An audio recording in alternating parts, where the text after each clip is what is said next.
they brought him to Jesus, and they begged him to lay his hand on him. That's interesting. Mark is a master of detail. So when these men came to Jesus, they noted he was a rabbi. They noted that he must have been trained in things of God. A rabbi is like a religious leader, a pastor, a teacher, right?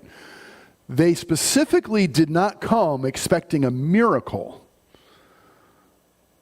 We know that from the end of the story when they're all amazed that it happened. But why would they bring him to a rabbi? Well, there is a common misconception. And that common misconception is people who have been to seminary, or people who stand in a pulpit, or people who have been through an ordination process are somehow more connected with God than the rest of us.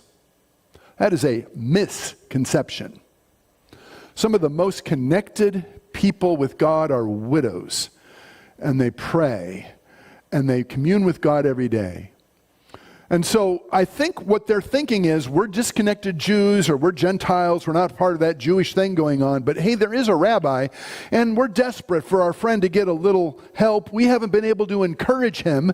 He can't understand us. We do everything we know how to do. Let's see if we can get a rabbinical blessing. And maybe somehow that guy being closer to God than we are, it might leave some encouragement. Let's just see what we can do. So they were looking for a blessing. Lay your hand on him and bless him, because you clergy people are way more godly than we are, which of course is not true. Anyone in the room can be as godly as anyone in the pulpit by humbling ourselves before God, by coming to him in humility, looking inward and being honest about our life, wanting to take responsibility for what we've done wrong, and coming to the God we trust is the merciful, loving Heavenly Father who sent his one and only Son, Jesus, to be that special message, the Logos, the Word, the message from God.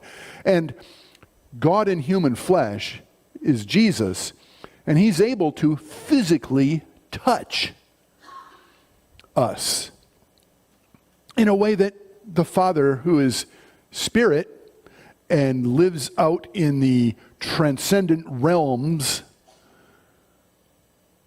and he can't touch us, and we can't know him apart from the Son. We need to know Jesus face to face with a personal touch in order to get to know the Father. No one comes to the Father except through me, said Jesus.